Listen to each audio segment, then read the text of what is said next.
everyone. I am back with my dear friend and colleague, Nubia Wilson, and we are back with our Trauma Recovery 101 video series today to talk to you about sexual insecurity, how to recognize it and how to overcome it. So for those of you who may not know me or are new to my work, I am a certified trauma recovery and relationship coach, and I help men, women, and couples clear trauma so that they can live empowered lives of purpose and experience rich, conscious relationships.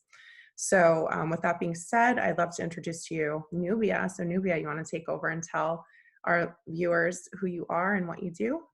Yeah, thank you, Monica. I love doing these with you. So I'm Nubia Wilson. I am a survivor of child sexual abuse. I am an advocate for survivors, and I always say I unapologetically talk about my journey to heal. It's an ongoing journey.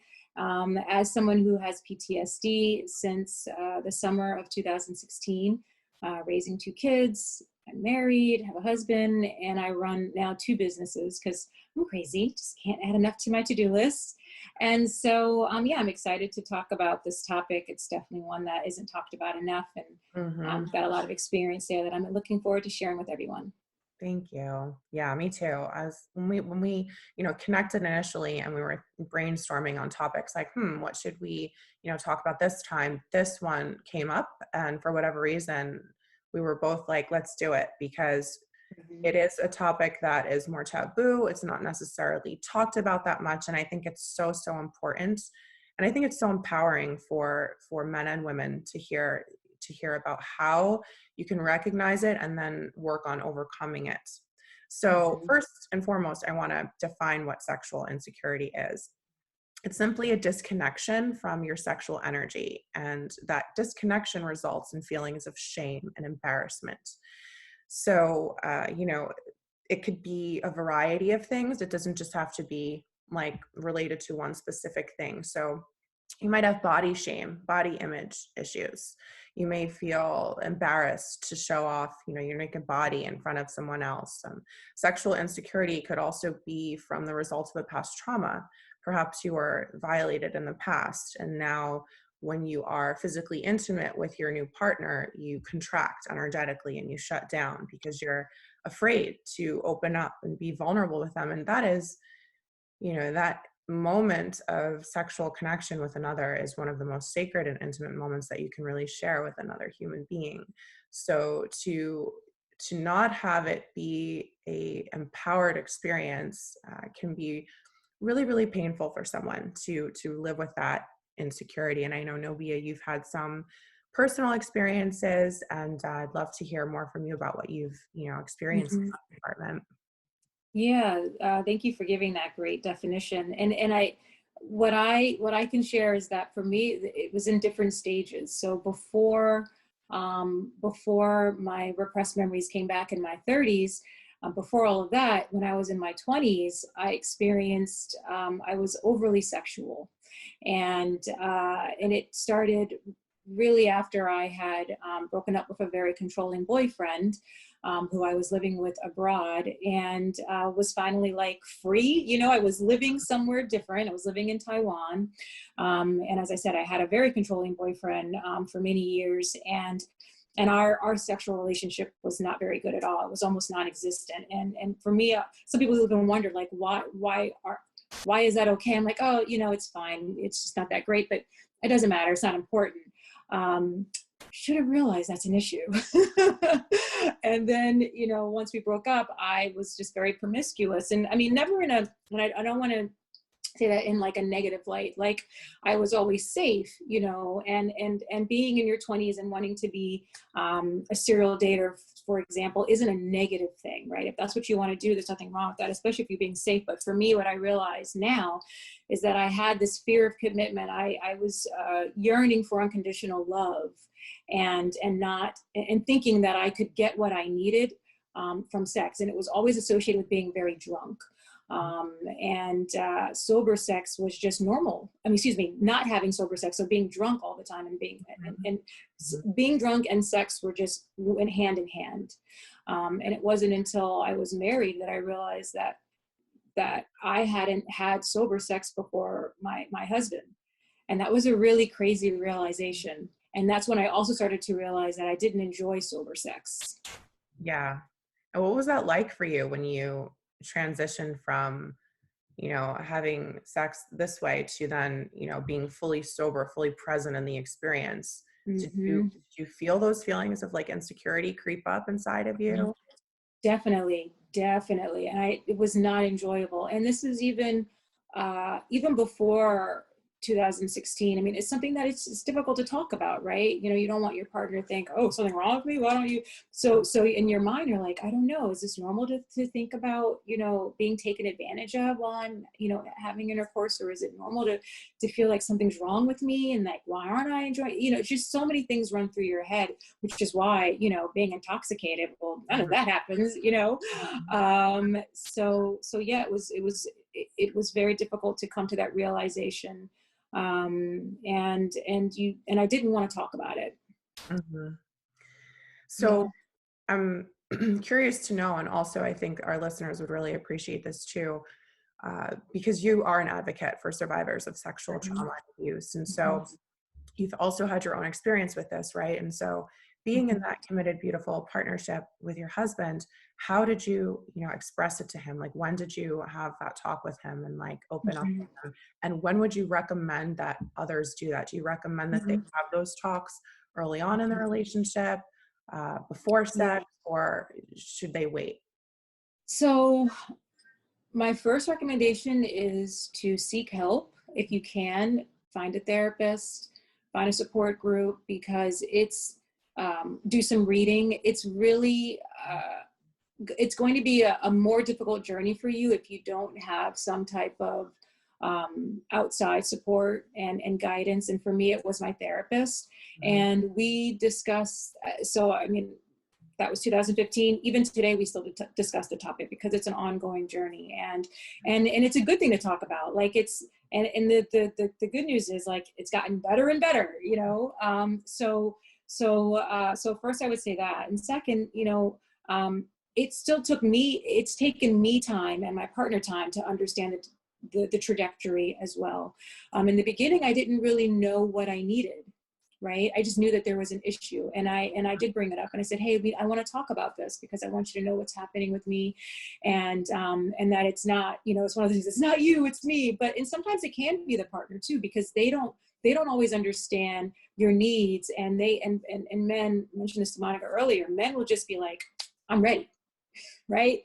Like, let's just do this. And Totally and more for physical. Yeah. totally more physical. And for me, it's like, wait, like, I'm not anywhere there. I want to be there, but Mhm. I'm not. And so what can we do to help me get there? Right. Mhm. And so I know we'll talk more about that later. But yeah, I mean, for me, I had to figure out the steps. And one of the steps for me was, I have to reconnect with myself. I need like some silence. I need to like transition. I need to not feel like a busy mom. I need to not think about my clients. I just need a moment. And I don't want to use alcohol to do that. Mhm. I want to be able to just be a little bit more in the zone and have that break and transition. And so hopefully that will resonate with some people. Uh, because, as I said, it can change over time. And in the beginning, for me, being in my 20s, it was more about like, I just want to be drunk and I don't want to deal with anything. Right. Then once you realize where that's coming from, you're kind of like, oh, okay. So that's why I was always Mhm. intoxicated, but I don't want to I can't live that life anymore. So now what do I do? Um, so those were my, unhealthy patterns, but I know there are other unhealthy patterns that, Mhm. that, Totally. survivors, can exhibit. Mhm. You wanted to share some more of those for Sure. people. Sure. And thank you so much again for sharing. I think it's so powerful when we can hear stories and experiences of others. Mhm. Thank you. And yeah, numbing out with drugs and alcohol to, engage in physical intimacy with another is definitely a sign that there's something to take a look at. If you find that that's a recurring theme for you, then I would definitely encourage you to reach out to a professional, seek some counseling and really explore that. And you really want to take a look at, well, what is it I'm trying to avoid feeling? Because you're, numbing your feelings so that you don't have to be in the experience. Because again, if you've experienced sexual trauma, your body really, really, really remembers that. Even if your mind isn't always present to the memory, which oftentimes it's not, your body is going to remember. There's cellular memory there. So just being physical with someone can re-trigger all of that stored trauma in the body. So if you think about it, numbing out with substances could be a way that you're trying to soothe it, right? You're putting a band-aid on the wound, but we all know that doesn't work. And over time, that trauma, it just keeps pushing up and pushing up and pushing up. It wants to be recognized and it wants to be resolved within you so that you can then experience, healthy, connected physical intimacy with another. So, there's not just that, but there's other examples, right? Like we talked about. So there's body shame, there's feeling insecure about your body. You can definitely feel sexual insecurity if you feel that you're not attractive physically. For example, in my own experience, I'll speak for myself, I have stretch marks like all over my belly. And to this day, despite, loving myself and all the self-love practices that I've incorporated, I wish I didn't have them. I wish I had like this like really beautiful, like smooth tummy. And I used to, guys, I used to have like a six pack before I had kids, but Wow, good for you know, you. that's neither here nor there. It's still toned, but like the stretch marks are there. And so I used to, this is going way back now, like when I was in my 20s, I used to always wear like a corset because I wanted to feel more confident and I could cover the stretch marks with my corset. So that was a way for me to hide. So it wasn't necessarily healing for me. And I'll talk more about solutions in this later. But so that was an indicator that I was definitely experiencing some degree of sexual insecurity. Another way that this can be displayed and you can recognize it is if you find yourself really, really being overly sexual. And what I mean by that is if you're somebody who, has to get all dolled up before you leave the house and you have to, wear a shirt that like really shows off your cleavage. And again, I know that this can be a touchy topic for some. Like I'm all about women empowerment, but it's the intention in which you're doing it, right? So if you're doing this to seek attraction, if you're trying to, do this to seduce other people and manipulate other people with your appearance, that could be a sign of like a deeply rooted sexual insecurity. And oftentimes, people with, personality disorders like NPD, things like this, they definitely display this because inside of themselves, there's a lot of self-loathing, right? They really don't like themselves and they say, okay, my physical appearance can make up for how I feel about myself on the inside. And as we all know, that's also not a solution. That's like putting a band-aid on the core wound. So you really want to get to the root of why you do what you do and why you feel insecure, why you feel the shame and the embarrassment every time you experience this beautiful physical connection with another person.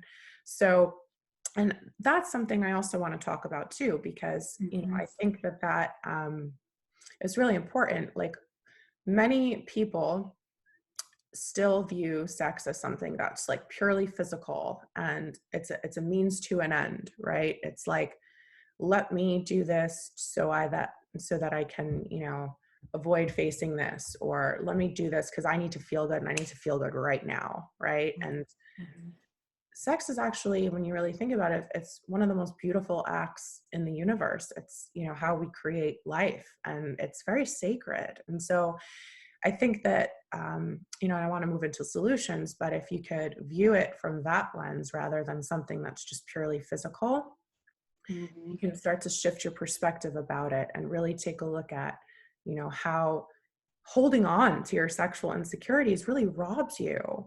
It robs you from experiencing the fullness of, that beautiful, beautiful experience with another human being. So I want to So, definitely go into the solutions with you too. yeah, well, and I'm glad you said all that. It's true. I don't think people realize how powerful sex is. Some people, as you mentioned before, that use sex as like a power tool and power tactic. And what should we be asking ourselves if we want to know if this is something that we're suffering from and we're blocking it from ourselves? What questions should we be asking ourselves to go, oh, you know what? Yep, I have these issues and I need to seek help, and I need to evaluate this more. I think first of all, we want to ask ourselves when we are, you know, naked, fully exposed by ourselves first and later on with another, but we want to ask ourselves, like, how do I feel about my body image, right? How do I feel being fully exposed in front of another person? How comfortable do I feel in my own skin? And if there's anything uncomfortable that comes up, you want to identify where you feel that feeling in your body. And then what I always recommend is a breathwork practice to start to develop a healthier relationship with your body. And this helps tremendously with, survivors of sexual trauma. It's really, really important to practice, physical exercises that can connect your breath with the sensations in your body. So you really want to tune into your sacral chakra, which is where all of your sexual energy is really harnessed. And that's the area below the navel, like the pelvic region, right? So you can just simply place your hands there and take some loving breaths and just breathe some love into that area. That mindful breathwork practice can be really, really soothing and healing for people to do on your own.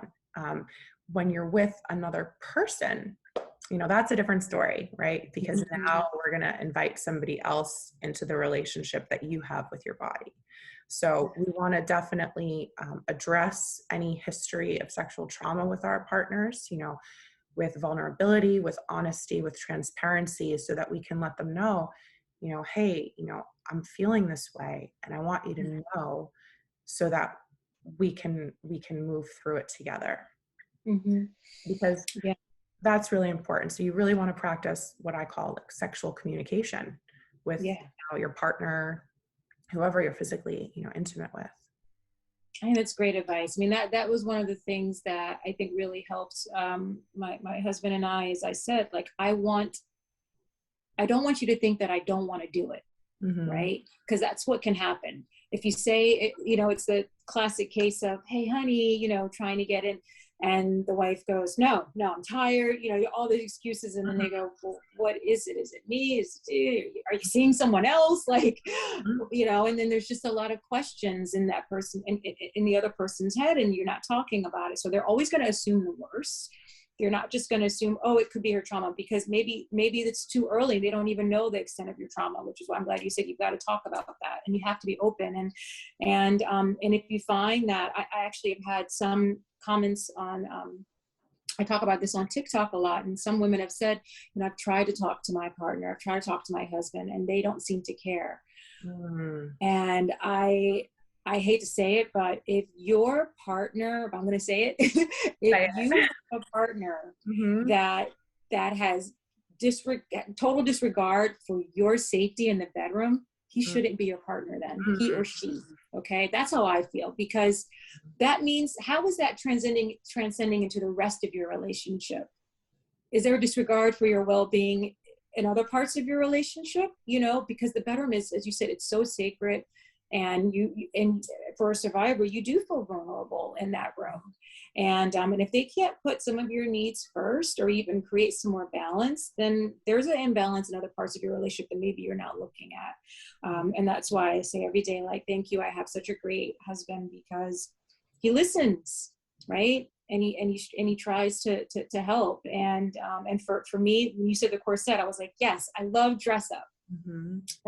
I've always loved dress up. I mean, I was a theater kid, so something about getting dressed up, feeling like, I wouldn't say a different person, an enhanced version of myself, whether that's wearing a corset or or putting on a wig. I love wigs. I mean, I'll wear wigs just like any day. Mhm. Doesn't have to be Halloween. Always been like that. And you know, my partner just loves that about me. He embraces it. He's like, okay, you want to get dressed up, you know. And it allows me to harness that sexual energy. And you know, we were talking about that. How can you harness your sexual energy in a healthy way, right? I Mhm. want to feel sexy, Yeah. but I might not always feel sexy. Yeah. Yeah. Whew. Thank you for sharing that. I'm like thinking in my head, how powerful it is when we're unabashedly, ourselves in the bedroom, Mm-hmm. right? When we're Yeah. just really fully expressed, and how you can do that, right? How you can harness your sexual energy in a healthier way is really shifting, first and foremost, your perspective about the act of sex, as I mentioned earlier. So instead of it being this physical act, where the two of you just get off on each other, start to view it as being a sacred act of like communing with another being, mind, body, and spirit. So it's not just a physical act. It's not just sex, sex anymore. Now it's this sacred act of physical communion with another. Listen to your body, right? So as I mentioned before, tap into your body. And as Nubia, as you were saying, like, I think it's so important, especially for us women, to feel sexy and feel confident. And so playing dress up, right? Doing your hair a certain way, spraying the perfume, like do those little things to enhance the experience so that it's more sensual for you, because when it's more sensual, you can really relax a little bit more and feel more secure and more confident. And if you want to, wear a corset to hide your stretch marks for the next 5 years, do it. If that's what Yeah. helps you feel good, like do it.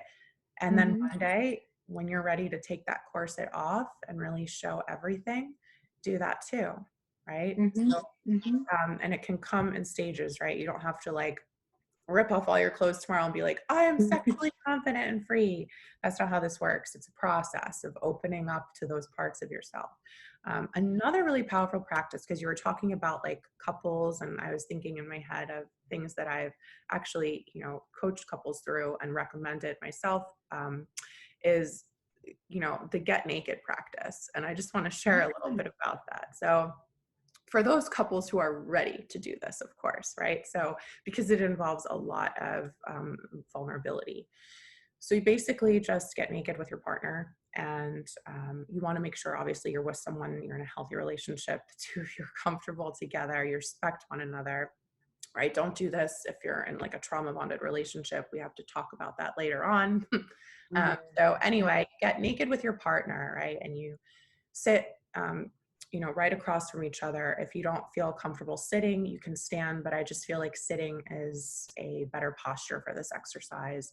And you want to have a list next to you of all the things that you've written down about your body and about yourself, but more so your body in this case, that you don't like.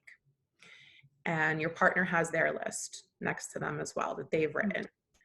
And the two of you now trade lists in front of one another, naked. So it's just you guys sitting there. Just imagine yourselves sitting across from each other naked with these lists in your hand. And you go, each partner takes a turn and you go down the list. And basically, if they say, like, I hate my stretch marks, your partner would then say back to you, I love your stretch marks. So it's whatever you don't like about yourself, you're going to have your partner read that to you. But instead of, I don't like, this, it's, I love this about you. I love your, dimples, or I love your, acne on the back of your arm. Whatever it is, it could be like those ugly, shameful parts about you. And this is why it's so important to like get real, honest, and vulnerable. Like hold nothing back. Talk about like the stuff that you feel is like the yuckiest stuff about you, right? Like the ingrown hair. I'm just saying, like whatever it is, you really want to do that, and you want to hold nothing back so that your partner can really witness you and embrace all of you, the good, the bad, the messy. That's so powerful and transformative. And oftentimes, they don't even have sex afterwards. They usually just, have this beautiful heart opening moment together. So, I Wow, recommend that that's they do that amazing. privately on their own, but just it's powerful. It's powerful stuff. So, I think I've that, never heard of that before, and I love it. I yeah. love it because I was just thinking about that whole thing with the stretch marks and the corset. Mhm. That you want you want without you want your partner to not worry about that, Mhm. right? That's what you want. And so to be able to hear those words, yeah, I was writing down notes. I'm like, yes, I want to try this. It's powerful it, stuff. It really it is. reminded me of another thing that I did, that I suggested, which was making a list of what makes you feel sexy. And Mm, it's I like that. really interesting to have a man do that. it's, it took like, I was like, come on, I think you had like 2 things on the list. I had like 10, but really sitting down and saying like, what makes you feel sexy? I said, because what makes you feel sexy, whether we're talking about heterosexual, homosexual, Yeah, any other type, what you and your partner, your list will be different. It won't be exactly the same. And by then sharing that list, it then transitioned into, well, hey, like, how can we add that into foreplay? How can we add that into other things that we'll do for each other? And it can also transition into the rest of your day together, right? So there was a time when I didn't want to be touched at all, like if he tried to touch my waist or give me like a slap on the butt or something. There was a time when I loved that, like in my 20s, I was like, yeah, I'm yeah. sexy. And then, here we go later after remembering, and I was like, I don't want anyone to touch me. Oh my God, don't touch me. And now I'm like, oh, actually, can you go back to doing that? That was actually nice. Like, when it's appropriate, obviously. Yeah. But so that's what I mean, where like your journey, things will change, and those check-ins are really helpful with one another, because things will change with how you feel about your body, right? You might not care so much about the stretch marks at some point, and then care about something else, because we're constantly changing, especially as we age. But yeah. I love what you just shared. And as you were speaking, I was literally thinking, just not only with sexual trauma or like healing sexual insecurity, but just anything in general that, has caused us unpleasant feelings, right? It can re-trigger our bodies. And so you mentioned like how you used to not really like when he would touch you or whatever. And I'm thinking that's a really great indicator for identifying and recognizing sexual insecurity. So, for those of you who are listening, if you find your body recoiling from your partner or someone and contracting, like you're getting all tense, that's an indication that there could be something worth taking a look at. If you find yourself on the opposite side of the spectrum, expanding and opening when in the presence of your partner, that's a sign that you're probably feeling integrated in your body and you're feeling good about your sexuality. So thank you for sharing that, because that's a good thing to take a look at. Just bring that awareness to how you feel. You're contracting like this, or you're expanding. Mhm. And again, not only in this situation, but with other things too, like energy. Your body's energy will tell you the truth. It really will.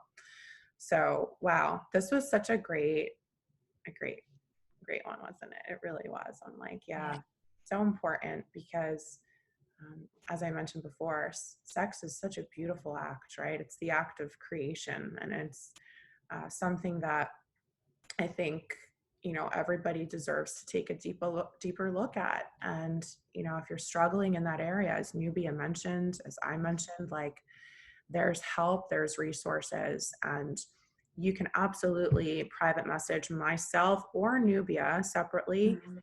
Let us know if you're struggling. We have resources for you. We can definitely refer you out. Um, I am Mhm. a trauma recovery coach, but I also have trauma trained psychotherapists that I refer out to. I have organizations I can refer you to. And Nubia, I think you have some great referral Yeah. sources as well, right? So, Yeah, definitely. Yes. So yeah, I love it when I get to go talk back and forth to people on DM, and what's the last thing I'll say is that it's just fascinating that there are so many, and I can only speak for the women, because I do speak to the heterosexual women more than anything, but so many women that will say like, oh, I'm so happy that I'm hearing this, because I don't get to have these conversations. I don't know anyone else who's going through this. And you know, there are definitely books out there. I mean, one is Courage to Heal. And I'm going to be talking about that more over the next couple of weeks, because that book isn't talked about enough, especially if you're a survivor of child sexual abuse. There are a lot of great activities, prompts in that book to use to support your journey. And the last thing I'll say is the journey is ongoing, right? And my partner asked me that, oh, when does this end? And it's a common question, and it doesn't come from a place of like, this is just, you know, it was more like, oh, like, is there an end date, like an expiration for how long you may be having panic attacks or thing? And I said, it doesn't, you know, it's an ongoing, it's an ongoing journey, and hopefully every day gets a little bit better if you have the right support. Mine has, for sure, come a long way. And so, yeah, I'm glad that we were able to talk about this topic. It's a good one. Me too. Thank you so much. And, you know, to everybody listening and joining in, thank you for sharing this space with Nubia and myself. And, you know, as we mentioned, for those of you who want to reach out, please feel free to send us a private message. We'll include more in the comments section of how you can get in touch with us. And yeah, it was great to be here with you today, Nubia. I'm looking forward. We're back with our series. So who knows what we'll talk about next. Sounds good. All right. Thank you. Bye. Okay.